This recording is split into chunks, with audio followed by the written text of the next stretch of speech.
Welcome to Bushman land in northeastern Namibia, some of the driest countries south of the Sahara Desert. Pure heat and dust, this is an incredibly challenging environment. The people here rely on a good wet season to see them through the 3 months of dry. But recently, there's been little rain. The land is in drought. Well, it's the end of the dry season now, and the temperatures, well, they're touching 50 degrees. But out of sheer necessity, there is one people that have learned to make this their home, the Bushmen.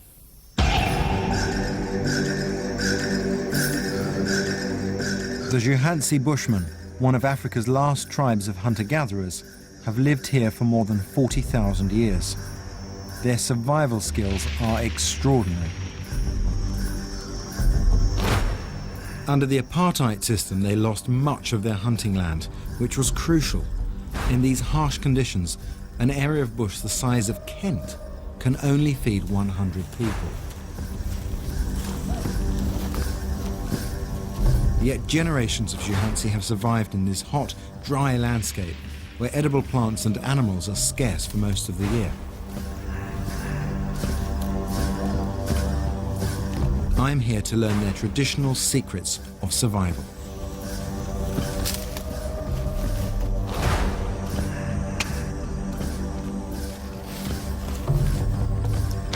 The Juhansi have had a turbulent history. During apartheid in the 1960s, the government created a town called Sumkwe in the middle of the Juhansi land and encouraged the Bushmen to move in. They were offered a school, a store, modern medicine and welfare payments. By the 1970s, most of the Juhansi lived here with permanent houses and for the first time ever, fresh running tap water. But despite this convenience, there was trouble. The Bushmen, bored and frustrated, were turning to alcohol, and Sumkwe became a dangerous and depressed town. In the move to a modern world, they had lost their culture and their roots.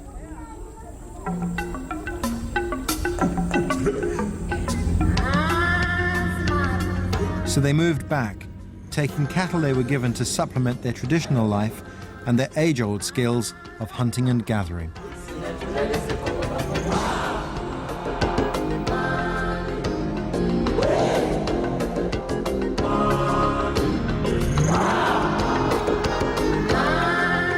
I drove 400 kilometers into the wilderness to meet the Juhansi people and discover their skills for myself.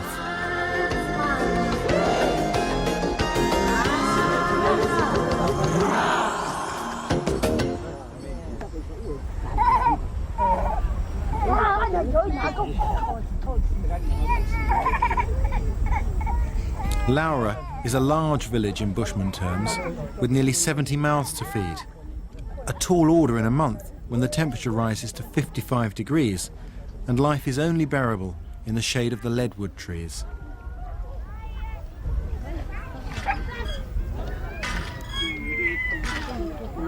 The government provides some food to supplement their farming, and there is a borehole for water. But to feed the village, they must still hunt and gather from the bush, an exhausting and dangerous business. Generations of hunting knowledge have been condensed into one single survival kit that each of the men carries. It contains all of his essential tools. This is my axe that I use when I go out hunting for chopping meat and gathering honey.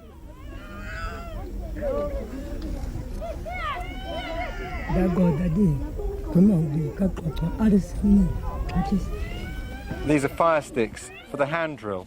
They're made of marula wood. It's really light, quite delicate. This is my knife that I use for eating meat. I pull it out like this. A knife is the most important survival tool.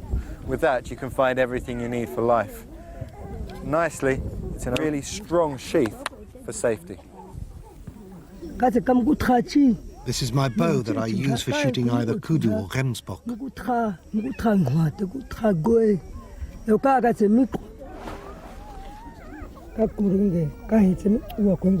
That's the quiver where I keep my arrows in for hunting. You've seen my bow.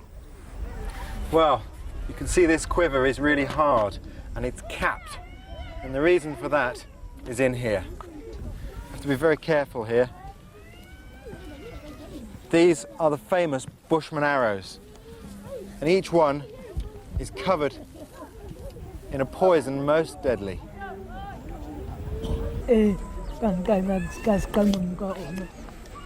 When you make an arrow for somebody else, it means that the first animal they catch with it belongs to you and you get all the meat. Then they can use the arrow again to catch more meat for themselves.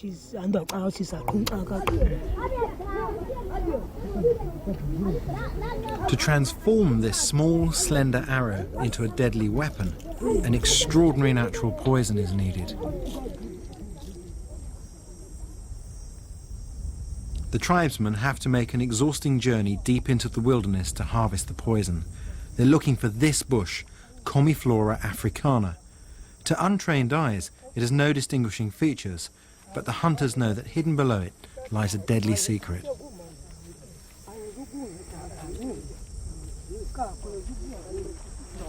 Earlier in the year, the leaf beetle laid its eggs on the leaves of this bush. Having eaten their fill, the larvae fell off and buried themselves deep into the dry earth.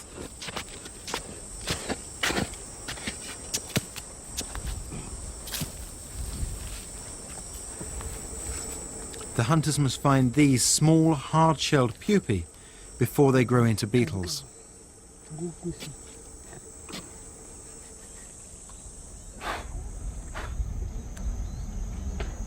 This shell has kept the grub from dehydrating. It's the soft, fleshy body inside that carries the poison.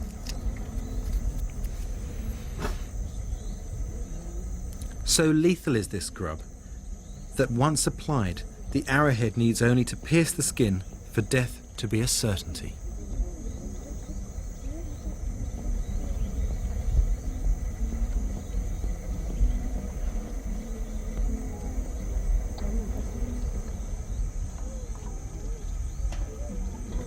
The arrows have now become something like flying hypodermic needles.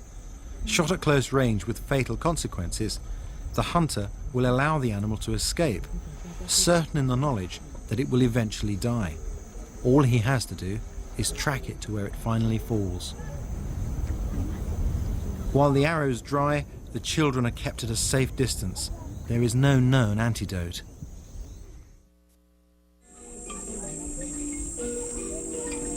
Music brings welcome relief in this difficult land. Singing especially seems to lift their spirits. Which is just as well. The drought has made hunting so difficult, there's been no meat in the village for months.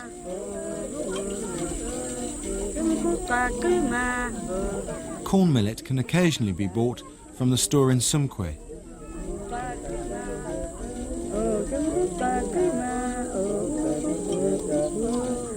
But with money in very short supply, the women must still rely on their traditional gathering skills. And besides, bush food is tastier.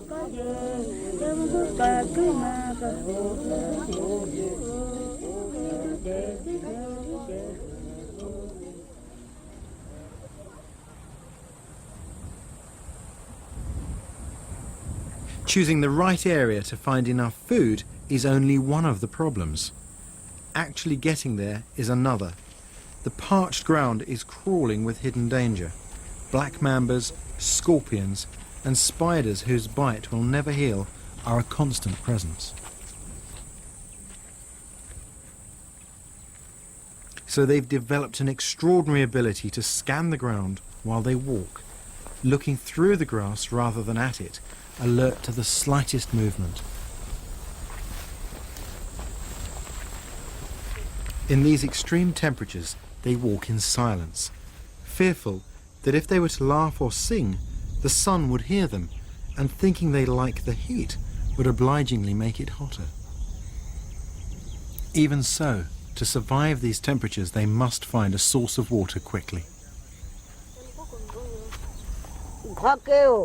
This seed pod is camouflaged and difficult to find, but the women know that its roots grow in the form of a tuber, which can hold sufficient water for a drink. Everyone must sit down, believing that if the tuber hears their footsteps, it will dig itself deeper. One woman only will begin to dig in the concrete-like ground, the others saving energy until they know there are tubers here.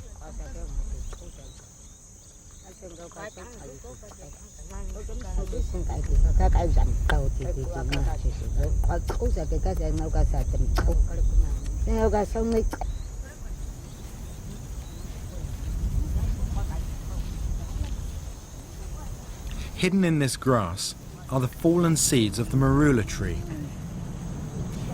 They're similar to walnuts, but the heat has dried the kernel, so although there are plenty about, they're not very nutritious.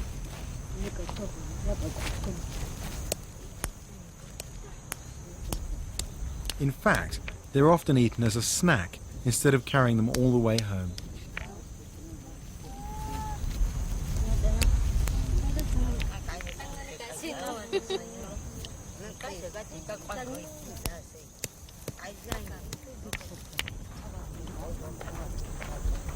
In October, it's the towering baobab tree that offers an abundance of tasty, nutritious fruit. It isn't difficult to find either. Known as the upside-down tree because the branches resemble roots, it can be seen dominating the landscape throughout Bushmanland. Everything from birds to elephants feast on these fruit, so the women must gather all they can.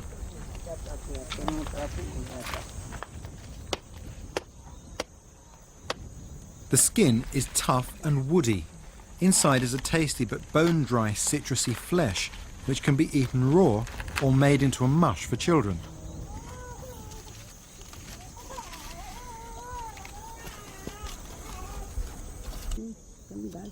The people of Laura have access to a modern health clinic some 40 kilometres away.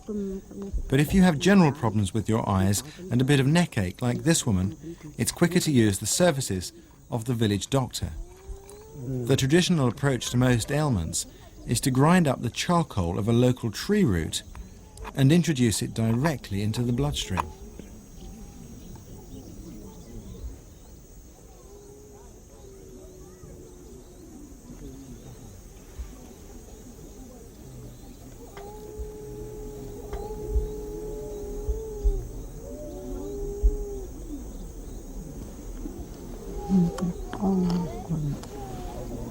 It's believed to heal just about anything.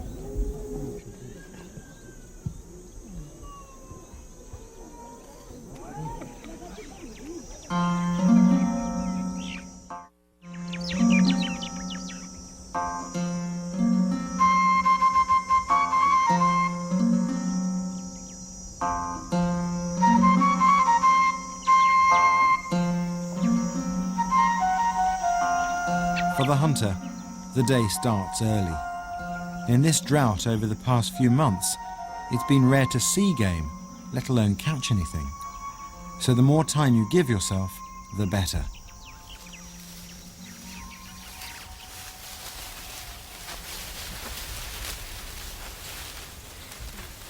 The dusty conditions here aren't all bad. Every morning you can look at the ground and read it like a newspaper, and there are written the movements of the animals from the previous night. But of course, these guys are reading at university level. To even begin to understand what they're seeing, you have to have a few fundamentals in the art of tracking.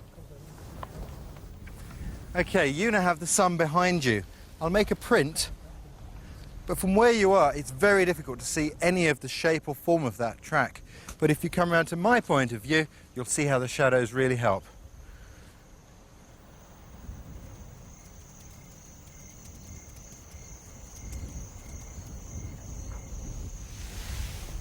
Here's something from the book of tracking that's well worth knowing. Tracks that are overall round in shape, with 4 toes, no claws, and a rear pad that has 3 distinct lobes are members of the cat family. And that is one big pussycat. That large rear lobe shows that it's a lion.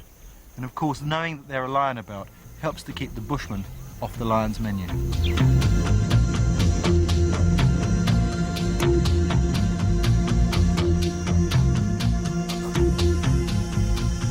You'll rarely see a Bushman run.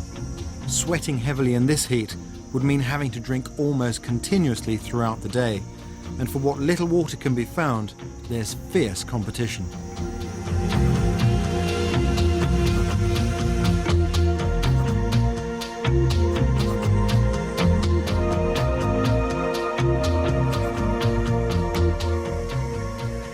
One of the problems with finding water in a land as arid as this is that you've got to compete with all the other animals. Those elephants over there need up to 100 litres a day each to survive here. So they're drinking with attitude. If I was to go over there now to try and get some, I'd have a mighty big problem.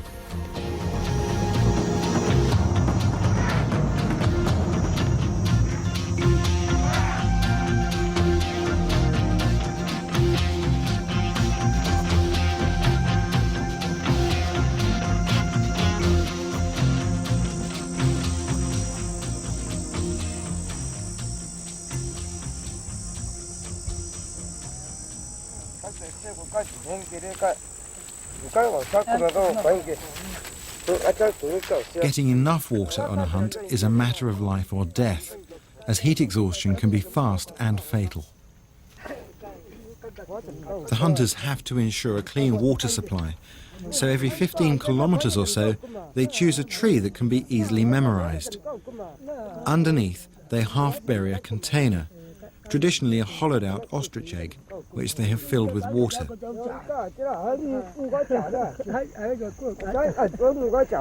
The stopper is made from grass and is enough to prevent any other thirsty creatures from helping themselves.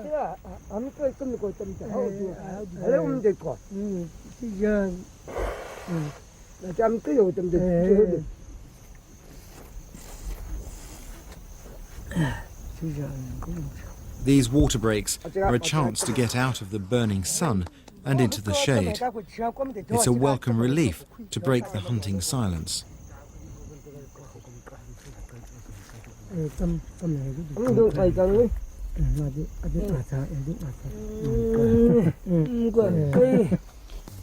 Goodness me, is there any left?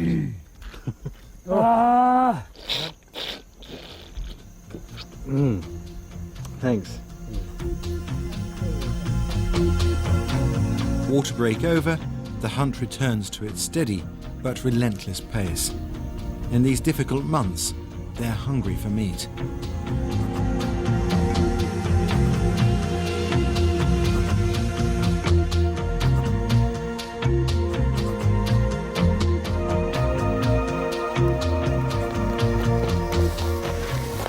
The hunters have spotted a kudu in the bushes just through there. Now, they haven't had much luck hunting in the last 3 months, so I'm going to stay well out of their way.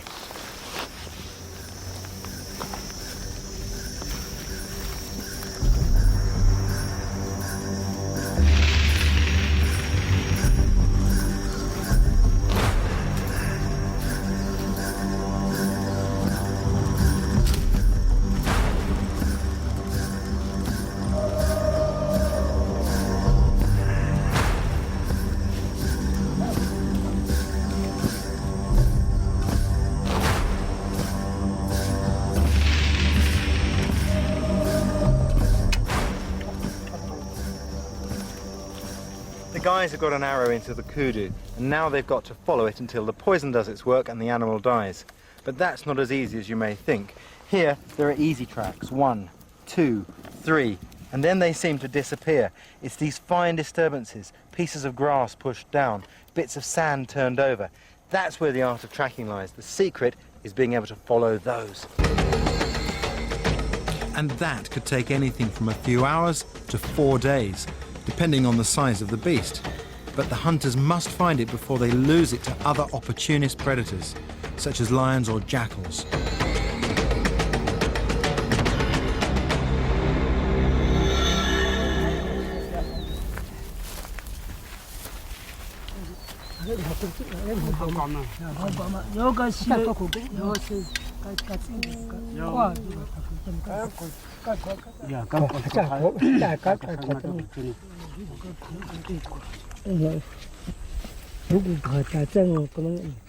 The depth of the arrow shows that the kudu has actually helped the hunters by rubbing itself against trees in an attempt to release it, in reality forcing the poison deeper.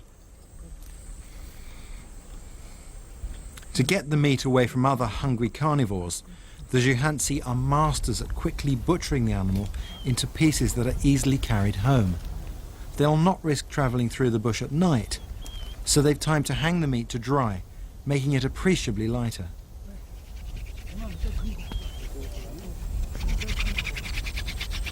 It's getting towards nightfall. The hunters will sleep rough tonight, but empowered spiritually by feasting on the kudu's liver. Cooking will neutralize the arrow poison. They savor this meat. While hunting is always difficult in the dry season, it has been virtually impossible in the drought.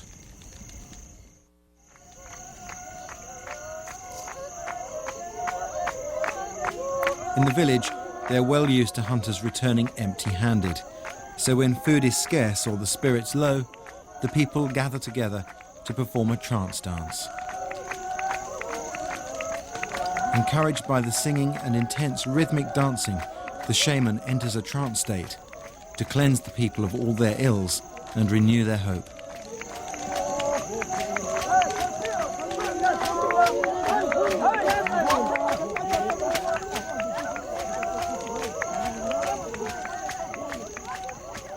But despite their best efforts, the Bushman's way of life is under threat. The drought has been a problem, but now the land is at risk from neighbouring tribes, tourists and diamond prospectors, all trying to move in.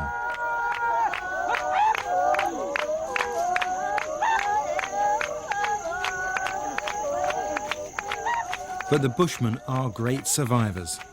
If they can hold on to their land, they have the skills to help them live.